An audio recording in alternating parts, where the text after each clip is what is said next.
Let's face it, the ground is constantly shifting under UK businesses.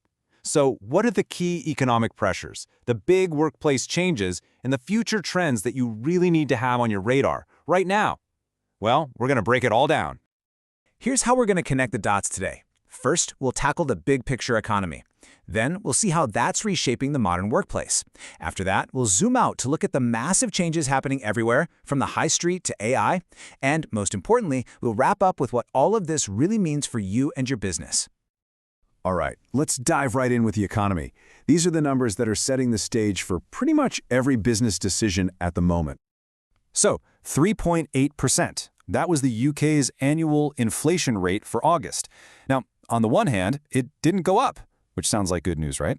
But the thing is, holding steady at this level means those cost pressures we're all feeling, they're not really going away just yet. And here's where you really see the picture. You put our number next to France and Germany, and you can see our inflation is running much, much hotter. One of the key reasons for this is that rising costs for businesses, things like higher national insurance, are often being passed directly on to customers. So even with that stable headline rate, some costs, like food, are still climbing. And with the Bank of England holding interest rates high to fight inflation, the message for every single business is crystal clear. You have to watch your cash flow. Seriously, careful planning isn't just a good idea anymore, it's absolutely essential for survival. Now, this economic pressure hits everyone, but there's a really big change coming for pensioners. You've probably heard of it. It's called the triple lock. And this year, it means pensions are set to rise by 4.7%, which matches the growth in average wages. So, what does that 4.7% actually look like in real money? Well, for someone on the new state pension, it works out to an extra 560 quid a year. And with the cost of living what it is, that is a really significant and I'm sure very welcome bit of good news. But, and it's a big but, here's the catch. That new pension amount is now getting incredibly close to the personal tax-free allowance, and that allowance is frozen solid until 2028. This is creating a kind of hidden tax trap, and it means millions of pensioners are about to be pulled into paying income tax for the very first time. Okay, all this pressure on money has a huge knock-on effect on the workplace. So let's switch gears and look at the new rules and responsibilities that are changing the game for employers and their teams. This is a major heads-up for every single employer out there. The Employment Rights Bill is getting very close to becoming law. People are calling it the biggest upgrade to workers' rights in a generation, which means now is the time to start looking at your contracts and HR policies. Don't wait. At its heart, what the bill wants to do is ban those really exploitative zero-hour contracts and give employees protection from unfair dismissal right from day one.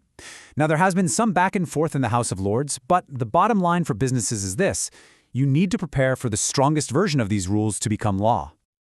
Moving on to a really concerning safety issue. A new report has just uncovered a massive failure in workplace hearing protection.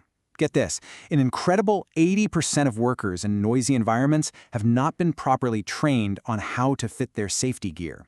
3/4 lack even basic knowledge. That is a huge and honestly a completely preventable risk. The good news is the official fix is dead simple. The Health and Safety Executive has created this easy 4-step check called CUFF.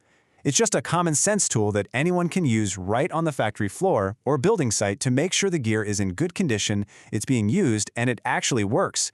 You could literally start using this tomorrow. And you know, going beyond just basic safety, creating a great workplace doesn't have to cost a fortune. Just look at Companies House. They recently won a well-being award. And what was their secret?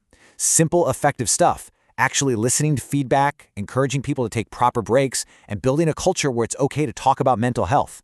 These are all low-cost, high-impact ideas anyone can use. So, we've looked inside the workplace. Now let's zoom out again. The entire landscape of where and how we do business is changing, from your local high street all the way to the world of artificial intelligence. Let's start with a change to business rates that could be huge. Right now, we have what's called a slab model. It's like a cliff edge. If your property value crosses a certain line, your tax bill suddenly skyrockets. The proposal is to switch to a slice model, which is much more like how income tax works. It would be way fair and could get rid of a massive barrier for small businesses that are trying to grow. And speaking of the high street, we're starting to see real action. Councils are being given what's being called a legislative hammer. It's the power to force an auction for any shop lease that's been left empty for over a year. The goal is simple: get rid of the boarded-up windows, and bring our town centers back to life. So we're seeing these big shifts in our physical business spaces. But the biggest change of all might just be happening in the digital world. It looks like a tidal wave of investment in artificial intelligence is about to hit the UK, and it's on a scale that is just, well, it's hard to even imagine. Okay, get ready for some absolutely staggering numbers. First up, Google's parent company, Alphabet, is dropping £5 billion into UK AI. Then, on top of that, Microsoft is coming in with a colossal £22 billion. And, as if that's not enough, Nvidia is adding another $11 billion to the pot. We're talking about a total of nearly £40 billion pouring into the UK's tech sector. The scale of it is almost hard to comprehend. And look, this is about way more than just the money. As Alphabet's president put it, this is a massive vote of confidence. It shows a deep belief that the UK offers profound opportunities in tech, and it cements what she calls a special US-UK technology relationship. So, we have covered a lot of ground, from inflation to AI. Let's bring it all together now and ask the single most important question. What does all this actually mean for your business today? Just think about it for a second. We've got these ongoing economic pressures that demand really tight financial discipline. We've got new workplace rules on the horizon that are going to require proactive changes, and the entire business landscape, from the high street right up to AI, is transforming before our eyes. So the final question is this. Looking at all of these moving pieces, is your business truly prepared not just to survive what's coming, but to actually adapt and thrive?